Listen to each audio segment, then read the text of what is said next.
How much does it cost? Well, that's going to depend on how creative you are or how good you are at scrounging or begging. For us to build this, we got a donation of the engine. So that saved us a lot of money right there. If you had to buy everything, start to finish, it would probably run you about $1,600, $1,700. Usually we can build what we build for about 5 or 6 because I'm very good at begging engines from people, and in recent years I've gotten pretty good at getting donations of glue or fiberglass or other materials as well. So anything that we get for free or donated is a big help to cutting costs. So if you have nothing and you want to build one of these things, figure $1,500 to $1,600 to build an entry-level craft like this. But then again, a lot of people have connections, they have people with parts or materials that they're willing to let them have, and you can cut your costs way back. We build a new one each year because each year I have a new class. And we get started with the process by basically laying out styrofoam on a floor and gluing the foam together. If you guys want to look, we've got one started in the other room. We can show you if you want. So if you guys stop the camera, we can bring it next door and show you. Okay.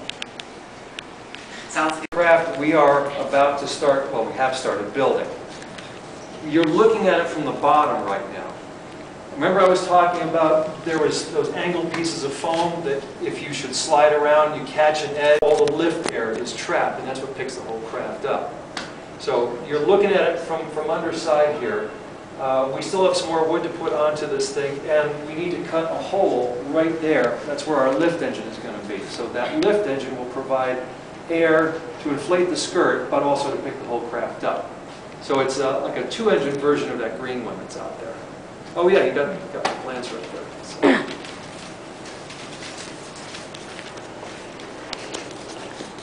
It just goes to show how much work goes into each and every one.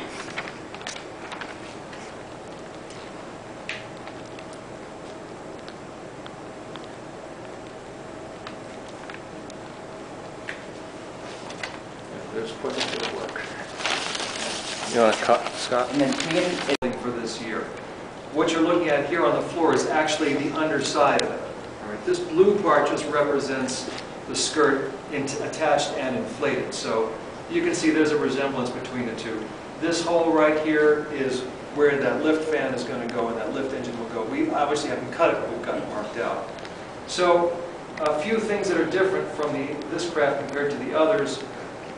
You'll notice the cockpit is shaped somewhat differently. This year it's going to be lowered, and we're going to try and use a thinner styrofoam with a little bit less glass, which means we've got to be more careful with the body, but it should save a few pounds in terms of weight.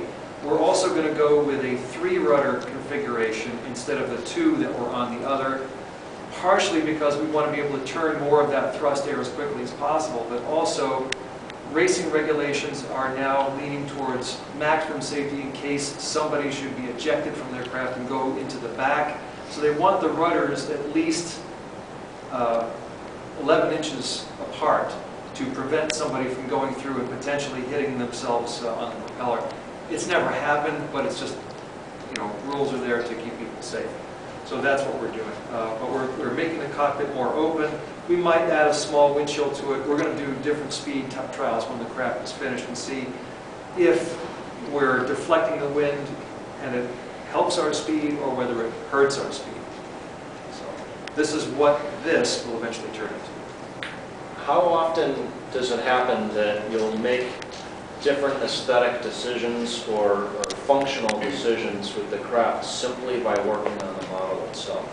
All the time.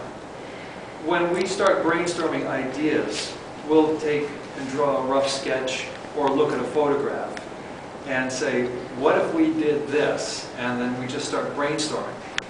Very often what happens is there's these hurried sketches done on paper. I'll take them home. I might do a nicer, neater drawing, bring it back the next day. Students look at it, the team critiques it, thinks about, well, how much will this weigh? Is this doable? Can we even build it out of this material? And so on and so forth. With this particular craft, we definitely wanted to go with the 3 rudders right off the bat. The shape of the cockpit, we couldn't really decide upon because I had to explain that the original shape looked kind of like a soapbox derby racer. It was very boxy, and it had to be that way to provide structural strength. But since we figured out a way around that by putting wooden stringers into the styrofoam, basically the whole platform is rigid in and of itself. We don't even have to have the cockpit. You could literally build it without it if you wanted to, and it would fly. But your body would create a lot of drag against the flow of air. So we decided, let's see what we can do to come up with a low profile but streamlined cockpit shape. So we went through a lot of design processes, a lot of brainstorming, and we came up with something more or less teardrop shape. And I glued up some foam and just kind of sanded it to kind of meet everybody's ideas, and this is what we came up with. We may fill up these corners a little bit to make it a little bit slipperier, but basically we want that air to go in here as much as possible and the rest to go over and then through the thrust duct and then out through the back. So is this the first craft that your classes have designed where the structural rigidity comes from the base itself and not through the body? It's the first one we've done from scratch. That green one, I don't know if you remember or not, that was a craft that was started by another school. The project was abandoned, it was vandalized, it was badly damaged, and when we decided to salvage it, we put those stringers in more or less out of necessity because the foam had been so badly damaged. Once we had done that, we suddenly realized we've got something extremely rigid here. We're no longer dependent on the shape of the cockpit to add that rigidity.